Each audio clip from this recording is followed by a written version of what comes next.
wedaran wahaning dat penjabaran sarana zat.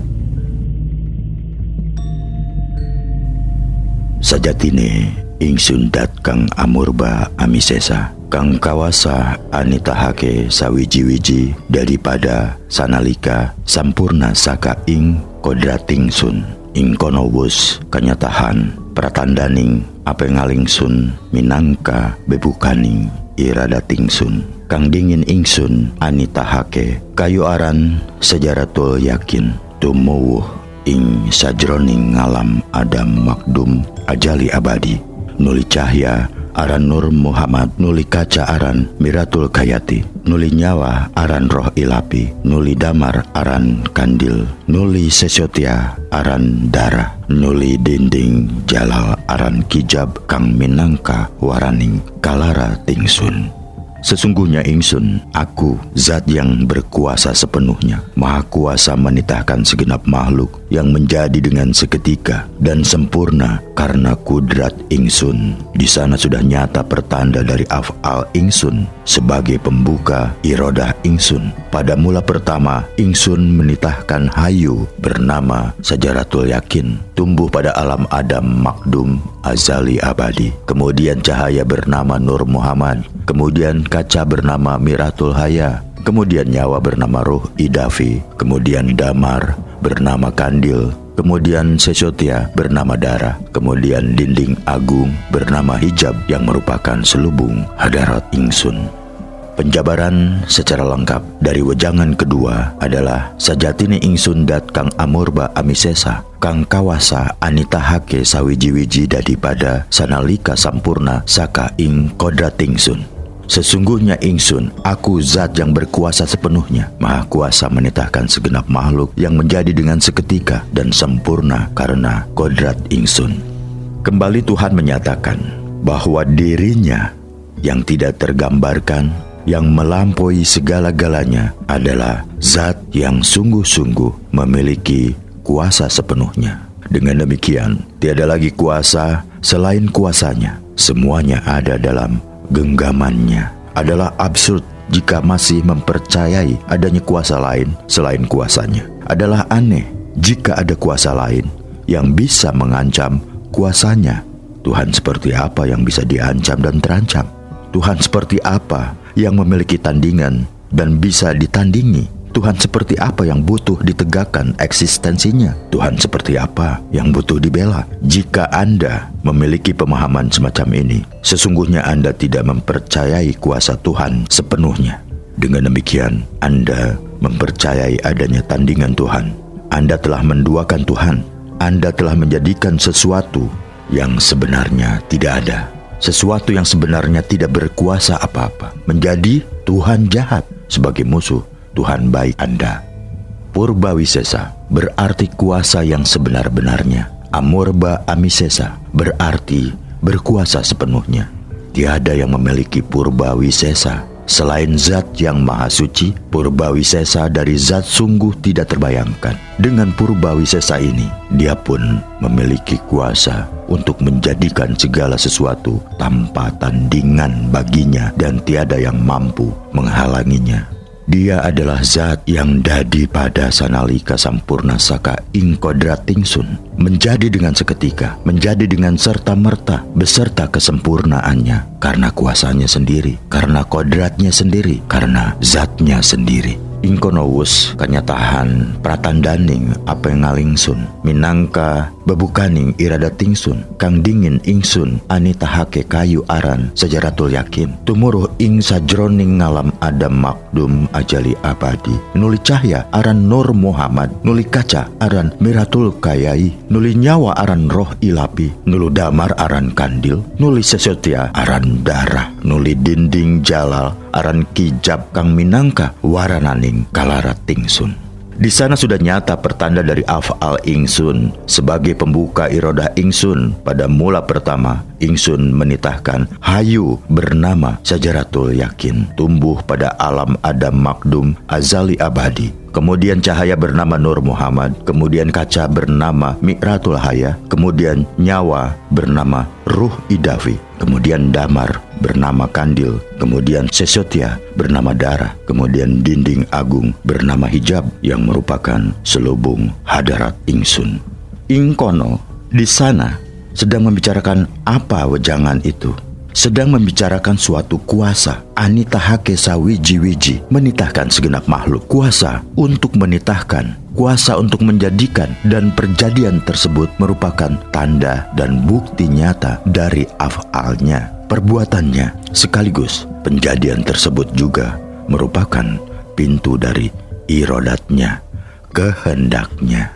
Pada permulaan, dia menjadi kayu. Kayu aran Sajaratul Yakin. Hayu bernama Sajaratul Yakin. Pada permulaan, dia menjadi kayu. Kata ini merupakan pengucapan lidah Jawa untuk kata bahasa Arab hayu. Hayu berarti urip atau hidup. Hidup adalah penjadian awal. Hidup tidak diciptakan. Hidup adalah bagian dari zatnya sendiri. Zatnya sendiri itu pun hidup. Dia sendiri adalah sang hidup. Penjadian awal ini adalah sumber, intisari, hakikat dari semesta dan seluruh makhluk yang akan dijadikannya kemudian.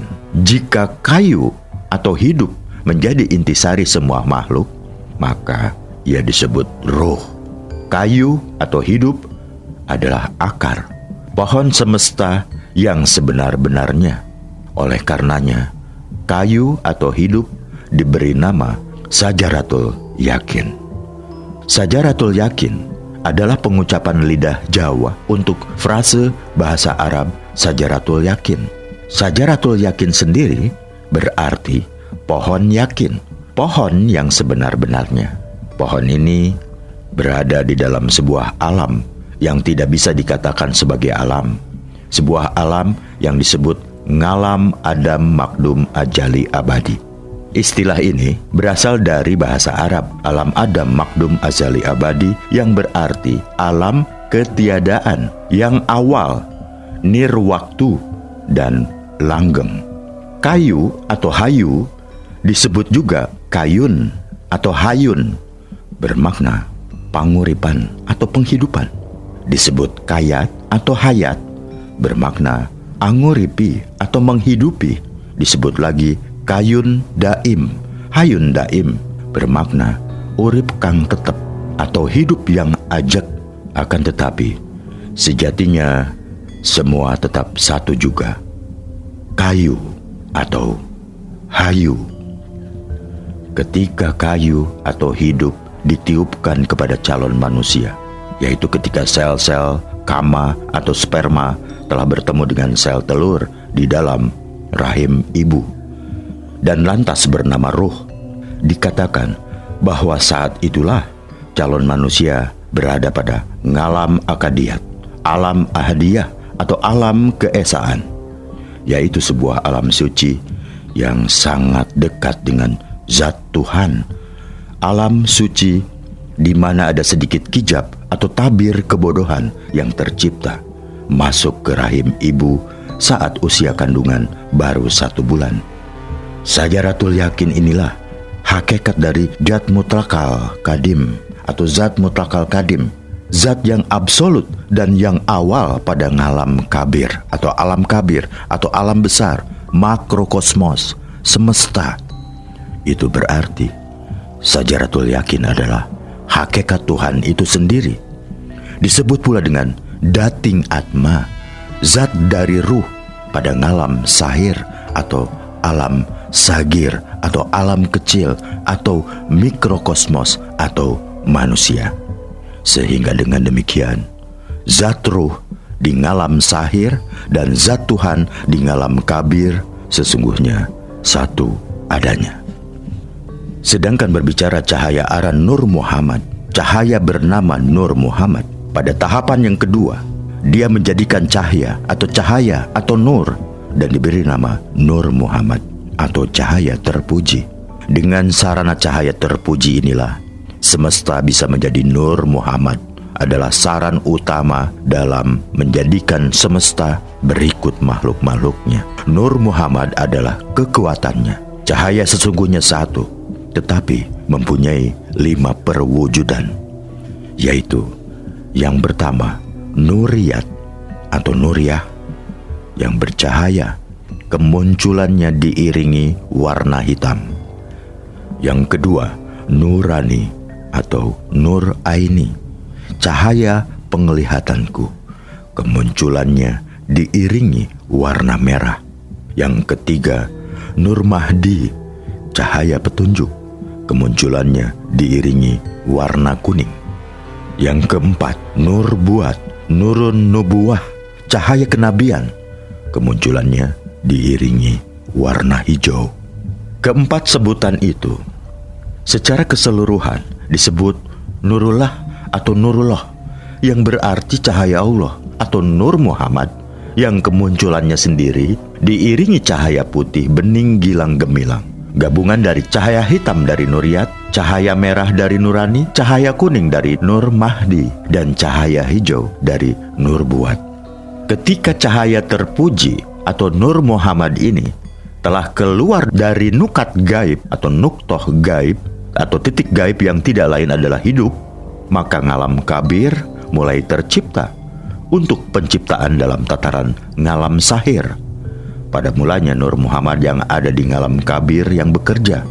Begitu calon manusia sudah berbentuk janin dan telah ditiupkan ruh ke dalamnya, Nur Muhammad lantas keluar dalam ruh dan bersiap-siap memulai penciptaan dalam tataran ngalam sahir. Pada saat itulah calon manusia berada pada ngalam wahdat atau alam wahdah atau alam kesatuan, yaitu sebuah alam suci yang dekat dengan zat Tuhan, tetapi ada kijab atau tabir kebodohan di sana, masuk ke rahim ibu di usia kandungan 2 bulan. Nur Muhammad adalah hakikat cahaya yang diakui sebagai tajalaning dat atau tajali zat, penampakan ilahi pada ngalam kabir. Tajali adalah penampakan. Itu berarti Nur Muhammad diakui sebagai penampakan utama dari zat Tuhan di alam semesta, sekaligus diakui sebagai sifating atma atau sifat dari ruh pada ngalam sahir. Atma adalah ruh dan Nur Muhammad adalah sifat atau karakter utama ruh manusia. Sedangkan berbicara kaca aran Miratul Kayai atau cermin bernama Miratul atau Miratul Haya, inilah pada tahapan yang ketiga. Dia menjadikan kaca atau cermin yang diberi nama Miratul Haya atau cermin malu. Mirah berarti cermin dan haya berarti malu. Diterjemahkan dalam bahasa Jawa dengan istilah kaca wirangi, yang bermakna cermin yang bisa membuat malu. Cermin ini adalah cermin yang bening sebening-beningnya. Siapapun yang berkaca di depannya, maka segalanya akan jelas menampak, bahkan sampai kepada aib dan dosa yang rapat disembunyikan, sehingga akan menimbulkan perasaan malu. Itulah mengapa cermin ini disebut kaca wirangi. Wirangi berasal dari bahasa Arab wirai, yang bermakna bersikap hati-hati dalam menjalankan segala perintah dan larangan zat yang maha suci. Bisa juga diartikan berasa malu berbuat maksiat kepada zat yang maha suci. Kata wirai yang diucapkan wirangi oleh lidah Jawa memiliki kesesuaian makna dengan kata Jawa kuno dan Jawa baru, wirang, yang berarti malu. Kaca wirangi berarti cermin malu atau Miratul Haya. Tentu saja keberadaannya sekedar perlambang saja. Tahapan ketiga ini adalah tahapan ketika segala sesuatu masih suci. Debu yang kotor tidak terdapat di sana. Dosa yang memalukan tidak muncul di sana. Pada tahap ini, seorang manusia yang mencari Tuhannya akan mabuk cinta ilahi. Itulah mengapa cermin yang sedemikian jernih ini dikatakan penuh dengan perbendaharaan rahasia atau rasa sejati yang rahasia, atau rasa atau sir yang menimbulkan gejolak cinta agung. Pada tahap inilah seorang sufi wanita, Robiah Al-Adawiyah, pernah bertutur, Aku mengabdi kepada Tuhan, bukan karena takut neraka, bukan pula karena berharap surga. Aku mengabdi karena cintaku kepadanya. Ya Allah, jika aku menyembah-Mu karena takut neraka, bakarlah aku di dalamnya. Dan jika aku menyembah-Mu karena berharap surga, campakkanlah aku darinya. Tetapi jika aku menyembah-Mu demi Engkau semata, janganlah Engkau enggan memperlihatkan keindahan wajah-Mu yang abadi kepada aku. Mencintai-Mu dengan dua macam cinta, cinta rindu dan cinta karena Engkau layak dicintai. Dengan cinta rindu, kusibukkan diriku mengingat-Mu selalu dan bukan selain-Mu. Sedangkan cinta karena Engkau layak dicinta, di sanalah Kau menyikap hijab-Mu agar aku dapat memandang-Mu. Namun tak ada pujian dalam ini atau itu, segala pujian hanya untuk-Mu dalam ini atau itu. Sesungguhnya keberadaan Miratul Kayai atau perbendaharaan rahasia atau rasa sejati yang rahasia atau rasa atau rahsa atau sir adalah tunggal, akan tetapi mempunyai 6 macam perwujudan, yaitu yang pertama, sir ibtadi atau sirul ibtadi, rahasia awal menjadi tempat keluarnya asmara nala mering yang agung, hati yang penuh cinta kepada Tuhan. Yang kedua, sir kahari, sirul kahar, rahasia kuasa menjadi tempat keluarnya asmara tura mering yang agung, kerinduan kepada Tuhan. Yang ketiga, sir kamal, sirul kamal, rahasia sempurna menjadi tempat keluarnya asmara turida mering yang agung, kecintaan kepada Tuhan. Yang keempat, sir ngaji, sirul azizi, rahasia mulia menjadi tempat keluarnya asmara dana mering yang agung, api cinta kepada Tuhan. Yang kelima, sir kakiki, sirul hakiki, rahasia kebenaran menjadi tempat keluarnya asmaran tantra mering yang agung, cinta yang mendasar kepada Tuhan. Yang keenam, sir wahdi atau sirul wahdi, rahasia tunggal, disebut pula sir gaibi, sirul gaibi, rahasia gaib menjadi tempat keluarnya asmara gama mering yang agung, asmara yang tidak berubah kepada Tuhan. Jadi 6 macam tersebut secara keseluruhan disebut sebagai sirullah atau sirullah, rahasia Allah. Pada ngalam sahir, ketika Miratul Kayai muncul pada Nur Muhammad, pada saat itu calon manusia berada pada ngalam wakidiyat atau alam wahidiyah atau alam ketunggalan, sebuah alam suci yang sangat dekat dengan zat Tuhan, tetapi sudah ada sedikit hijab atau tabir kebodohan yang tercipta masuk ke rahim ibu di usia kandungan 3 bulan. Miratul Kayai adalah hakikat pramana atau inti kesadaran yang diakui sebagai rasaning dat atau rasa sejati yang rahasia dari zat pada ngalam kabir, sekaligus diakui sebagai asmaning atma atau nama dari ruh pada ngalam sahir. Sedangkan kalau bicara tentang nyawa aran roh ilapi, nyawa yang bernama ruh idafi, roh ilapi adalah sasandaning nyawa, sandaran nyawa. Roh ilapi adalah pengucapan lidah Jawa untuk frase Arab ruhul idafi yang berarti tempat bersandar ruh atau nyawa atau atma. Bagaimana mungkin ruh membutuhkan sandaran? Bukankah ruh tidak lain adalah percikan dari zat atau hayu yang bersifat mutlak dan melampaui segalanya? Dan dengan demikian, bukankah ruh pun menjadi mutlak dan melampaui segalanya? Sandaran ruh, nyawa atau atma adalah tempat di mana ruh atau nyawa atau atma mulai kehilangan sifat aslinya karena sudah tertirai oleh hijab. Hijab adalah tabir penghalang yang menyebabkan penglihatan ruh sudah mulai tertutupi. Ia tidak lagi mengingat siapa dirinya yang sesungguhnya. Ia sudah mulai terkecoh oleh hijab. Ia sudah mulai bersandar pada sesuatu.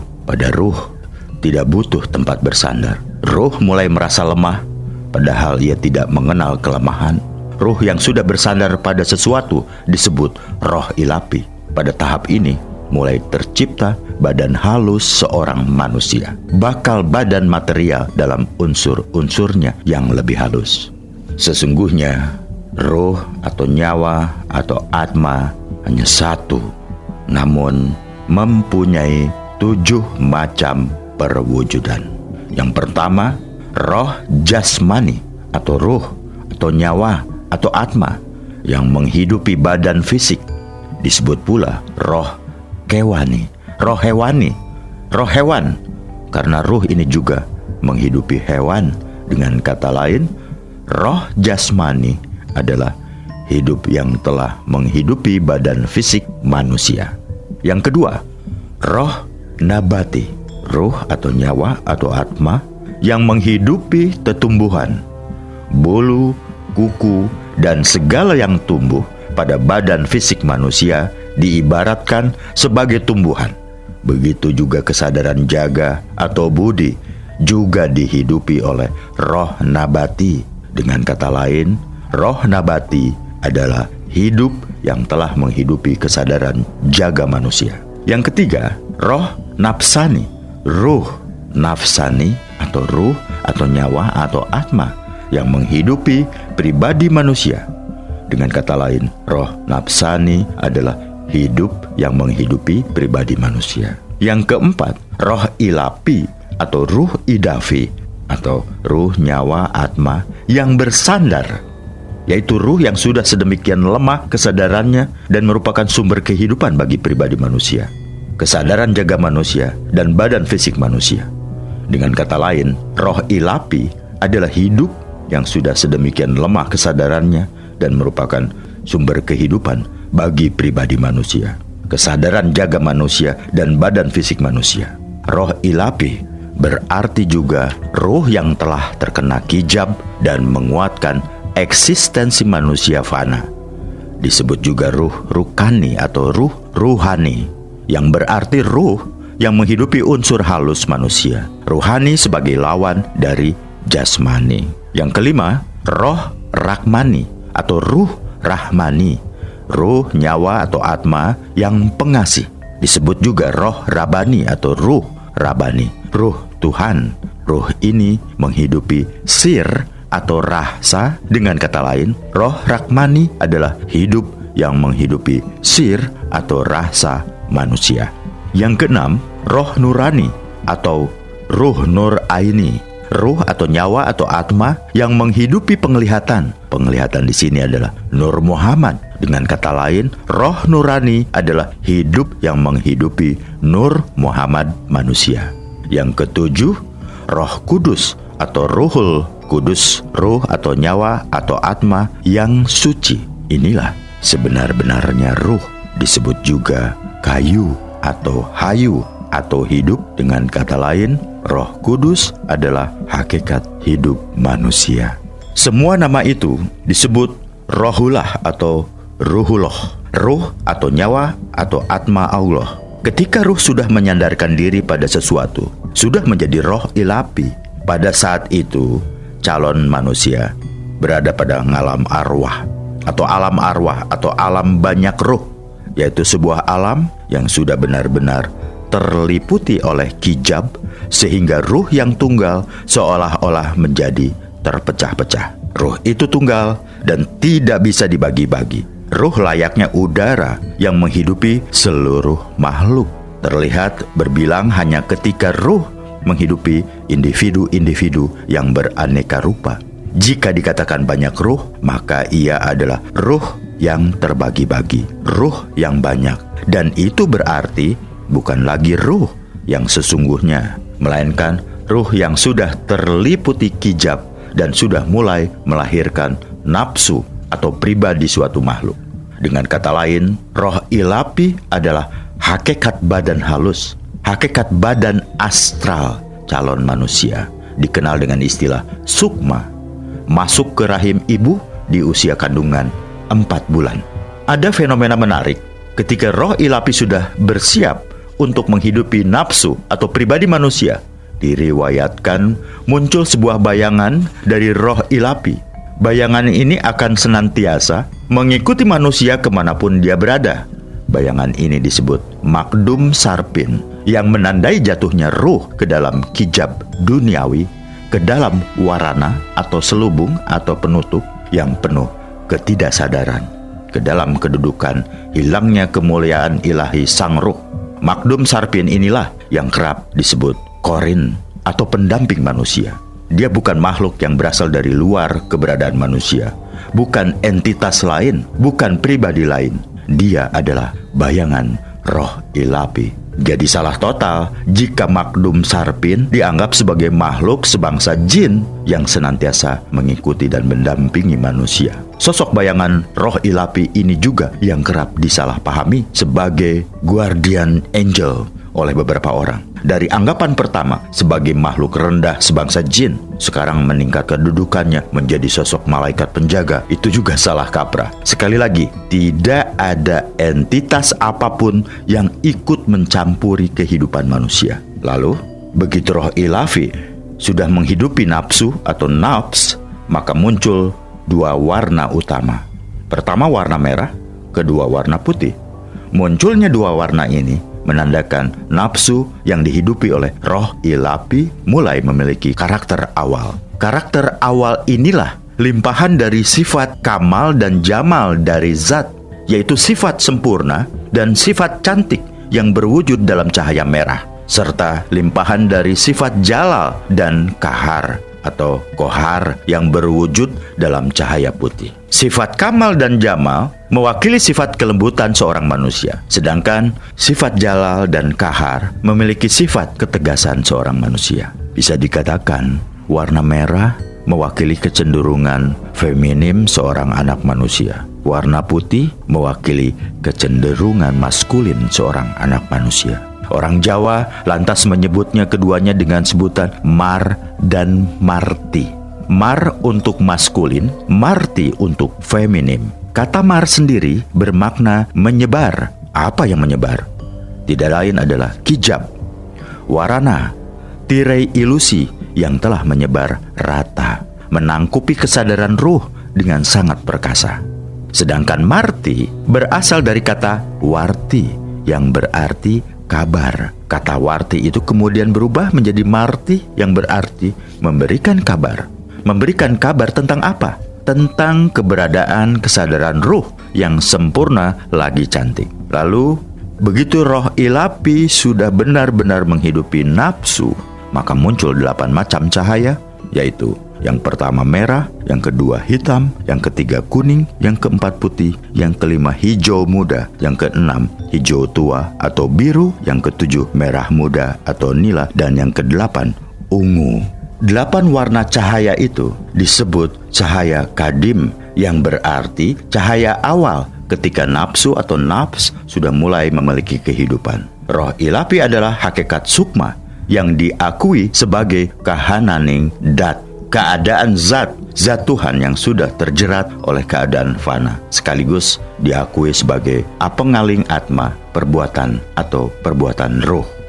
Sedangkan yang dimaksud dengan damar aran kandil, pelita bernama kandil. Kandil sebenarnya adalah tempat pelita berbahan emas murni, tapi di sini bermakna pelita tanpa api. Pelita adalah sumber cahaya yang sudah sedemikian kecil sehingga untuk menerangi satu ruangan dibutuhkan beberapa pelita. Di Jawa masa lalu, jajaran pelita yang banyak disebut damar sewu. Pelita tanpa api adalah simbol dari terciptanya pribadi, terbentuknya individu yang solid, terbentuknya badan seorang manusia, walaupun masih berupa badan halus. Ketika roh ilapi telah sepenuhnya menghidupi nafsu atau nafs, roh ilapi menarik unsur-unsur halus, yaitu air, api, angin, dan tanah, sehingga terciptalah 4 karakter. Yang pertama, unsur halus air dilambangkan dengan warna putih, menciptakan pribadi yang tenang, disebut nafsu mutmainah. Yang kedua, unsur halus api dilambangkan dengan warna merah, menciptakan pribadi yang selalu mengajak kepada keburukan dan kemarahan, disebut nafsu amarah atau nafsul amarah. Yang ketiga, unsur halus angin dilambangkan dengan warna kuning, menciptakan pribadi yang selalu tertawan kepada kenikmatan, disebut nafsu supiah atau nafsus sufiah. Yang keempat, unsur halus tanah dilambangkan dengan warna hitam, menciptakan pribadi yang bebal dan suka menyesali, disebut nafsu luwamah atau nafsul lawamah. Keempat nafsu atau pribadi tersebut sejatinya satu dan tidak terpisahkan, namun memiliki ciri yang berbeda. 4 pribadi itu dikenal oleh orang Jawa dengan sebutan Yang pertama, kakang kawah untuk nafsu mutmainah. Yang kedua, getih untuk nafsu amarah. Yang ketiga, adi ari-ari untuk nafsu supia. Dan yang keempat, puser untuk nafsu luwamah. Lantas berkembanglah pemahaman sedulur papat kalima pancer atau 4 saudara yang kelima pusat. Sedulur papat atau 4 saudara tidak lain adalah 4 nafsu tersebut. Sedangkan yang disebut pancer atau pusat adalah ruh. Jika diperhatikan dengan seksama, asal munculnya liawa dari nafsu ini sesungguhnya dari otak. Hawa adalah daya. Hawa nafsu berarti daya atau kekuatan nafsu. Sesungguhnya 4 pribadi tersebut tidak lain adalah kesadaran jaga dan kesadaran kepahaman, consciousness dan awareness atau budi untuk nafsu mutmainah, pikiran untuk nafsu supia, perasaan atau emosi untuk nafsu amarah, ingatan atau memori untuk nafsu luwamah. 4 hal itu disebut mind and soul. Dan apakah kita bisa memisahkan keempat-empatnya? Tentu tidak, karena keempat-empatnya merupakan satu kesatuan utuh. Sedangkan pancer atau pusat tidak lain adalah hidup. Ruh, spirit itu sendiri adalah satu jika menganggap sadulur papat atau 4 saudara sebagai pribadi lain yang terpisah dari pribadi manusia, yaitu semacam pribadi lain berupa makhluk-makhluk gaib yang selalu menjaga setiap individu semenjak mereka dilahirkan. Mirip semacam bodyguard gaib. Sungguh masih banyak yang memahami secara salah seperti ini, dan hal ini perlu diluruskan. Tidak ada pribadi lain, tidak ada makhluk lain yang mengikuti manusia, mengatur-atur manusia, mengendalikan manusia. Pemahaman seperti itu hanya akan menimbulkan praktek-praktek klinik yang bisa melenceng dari ngelmu kesempurnaan. Pada bulan kelima ini pula, perasaan manusia yang dihasilkan oleh nafsu amarah menjadi sangat aktif. Perasaan sebenarnya hanya satu, namun mempunyai 5 perwujudan, yaitu yang pertama, hati maknawi, hati manawi. Hati yang sekedar maknawi, bukan baik fisik, merupakan wahyaning hati atau tempat keluarnya perasaan. Yang kedua, hati sanubari atau hati sanubari, wahaning hati, keberadaan perasaan. Yang ketiga, hati suweda atau hati suweda, yaitu woding hati, akar perasaan. Yang keempat, hati pungat atau hati fuad atau pramananing hati atau inti kesadaran perasaan. Yang kelima, hati siri atau hati sir, rahsaning hati atau rahasia perasaan. Keberadaan nafsu juga tidak bisa dilepaskan dari napas atau nafas. Napas dan nafsu ibarat satu koin mata uang dengan 2 sisi.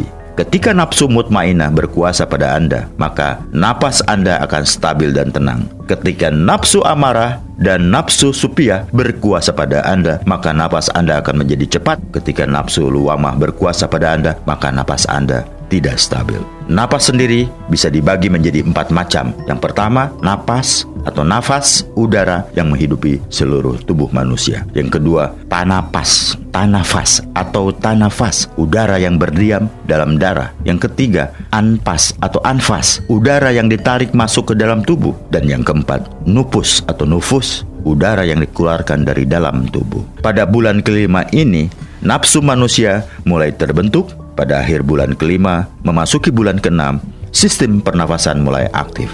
Ketika kandil atau badan halus atau nafs manusia sudah terbentuk, pada saat itu calon manusia berada pada ngalam misal atau alam mitsal atau alam perumpamaan atau alam bayangan, yaitu sebuah alam yang sudah benar-benar terliputi hijab dan ilusi. Masuk ke rahim ibu di usia kandungan 5 bulan. Kandil adalah hakikat angan-angan yang diakui sebagai wewayanganing dat atau bayangan zat, sekaligus diakui sebagai embananing atma atau wadah ruh atau nyawa atau atma. Sedangkan berbicara sesotia aran darah atau berlian bernama darah. Sesotia berarti berlian yang memancarkan cahaya warna-warni. Berlian ini mengalir di sekujur tubuh fisik calon manusia yang sudah terbentuk. Berlian ini tidak lain adalah darah. Darah selain berfungsi untuk menghidupi badan fisik, sesungguhnya juga membawa budi. Budi bisa berarti kesadaran jaga, consciousness, sekaligus bisa berarti kesadaran kepahaman, awareness. Ungkapan Jawa aja budi wae atau jangan bergerak saja merujuk pada kesadaran jaga. Kesadaran jaga adalah pengetahuan penuh atas diri, ruang, dan waktu. Sedangkan ungkapan Jawa luhur budine, luhur kesadaran pemahamannya, merujuk pada kesadaran kepahaman. Kesadaran kepahaman adalah kesadaran dari hasil pengetahuan atau pengalaman hidup. Darah hanya membawa kesadaran jaga, consciousness, yang berasal dari nafsu mutmainah. Di dalam nafsu mutmainah sendiri terkandung dua kesadaran itu sekaligus, kesadaran jaga dan kesadaran kepahaman. Hubungan kesadaran jaga dengan darah memang sangat erat. Kegagalan sistem sirkulasi darah dalam mempertahankan suplai darah yang memadai atau berkurangnya suplai darah mengakibatkan berkurangnya suplai oksigen ke jaringan tubuh dan otak, sehingga bisa mempengaruhi turunnya kesadaran jaga. Demikian pula sebaliknya, jika sirkulasi darah lancar dan stabil, suplai darah akan memadai dan mempengaruhi stabilnya kesadaran jaga. Budi sebenarnya tunggal, tetapi mempunyai 3 perwujudan.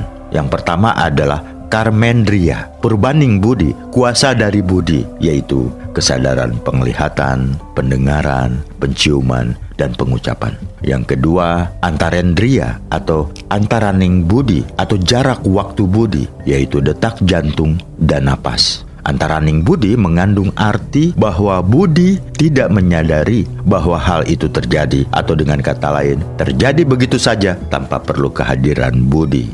Yang ketiga, jayendriya, wisesaning budi, wewenang budi, yaitu perabaan tubuh seperti perabaan kulit, kemaluan, dubur, tangan, dan kaki. Ketika darah sudah membawa budi atau kesadaran jaga, pada saat itu calon manusia berada pada ngalam ajsam atau alam jasad atau alam jisim, masuk ke rahim ibu di usia kandungan 6 bulan.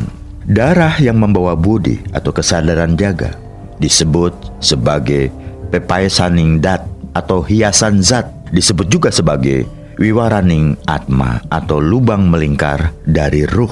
Lubang adalah celah. Di dalam darah manusia terdapat lubang atau celah ruh. Jika darah menghilang, keluarlah ruh dari tubuh fisik manusia. Sedangkan yang disebut dinding jalal aran kijab atau dinding agung bernama hijab adalah dinding jalal berarti dinding agung, sebuah sekat yang agung dan kokoh. Kijab adalah ucapan Jawa dari kata Arab hijab. Hijab berarti tabir. Apakah sekat agung yang berfungsi sebagai tabir penghalang ini? Tidak lain adalah badan fisik manusia atau jasad. Dinding jalal atau jasad sebenarnya juga hanya satu, akan tetapi mempunyai 2 macam perwujudan. Yang pertama, jasad turab, yaitu badan tanah, yaitu badan yang tercipta dari tanah, disebut juga badan jasmani. Yang kedua, jasad latif, yaitu badan halus, badan sukma, disebut juga badan rohani, disebut juga badan rukani atau rohani. Ketika dinding jalal sudah tercipta dengan sempurna, calon manusia sudah bisa disebut sebagai manusia. Pada saat itu, ia berada pada ngalam insan kamil, alam insan kamil, yaitu alam manusia sempurna. Sebuah alam penuh ilusi, namun merupakan alam keberadaan manusia yang benar-benar telah menjadi manusia secara sempurna. Sempurna terliputi tabir kebodohan. Masuk ke rahim ibu di usia kandungan 7 bulan. Dinding jalal adalah hakikat jasad, disebut sebagai warananing zat, selubung zat sekaligus sasandaning atma, tempat bersandar roh. Kang minangka wararaning kalaratingsun, yang merupakan selubung hadarat ingsun. Warana atau selubung zat Tuhan telah lengkap berada pada ngalam insan kamil ini. Semua yang telah disebutkan itu adalah warana atau tabir dari kalarat Tuhan. Kalarat adalah pengucapan lidah Jawa untuk kata Arab hadarat yang berarti kehadiran. Sungguh, zat yang maha suci bersifat esa. Esa berarti tidak terbilang. disebut pula sebagai zat mutlak kadim azali abadi, yang berarti zat yang absolut, terdahulu, nirwaktu dan abadi. Zat yang maha suci telah membakar kodrat irodatnya dalam 7 keadaan. 7 keadaan tersebut diakui sebagai warana dat atau tabir penghalang zat. 7 keadaan itu adalah yang pertama kayu, hayu atau urip atau hidup, berada di luar dat atau zat. Yang kedua nur, cahaya atau cahaya, berada di luar urip atau hidup. Yang ketiga sir atau rasa sejati yang rahasia, berada di luar nur atau cahaya. Yang keempat roh ilapi atau ruh idafi, ruh yang telah bersandar, disebut sukma, berada di luar sir atau rasa. Yang kelima nafsu atau nafs, kepribadian, berada di luar roh ilapi atau sukma. Yang keenam budi, kesadaran jaga, berada di luar nafsu. Yang ketujuh jasad, yaitu badan fisik, berada di luar budi. Kayu atau hayu mendapat wewenang dat atau zat untuk menghidupi keberadaan nur atau cahaya. Sir atau rasa, roh ilapi atau sukma, nafsu, budi, jasad merata tanpa satupun yang terlewati. Adapun yang nampak nyata dan bisa kita raba dari keberadaan hayu. Yang pertama, ketika hayu menghidupi nur atau cahaya, ia meresap ke mata batin kita. Oleh karenanya, kita memiliki kesadaran, kepahaman, atau awareness.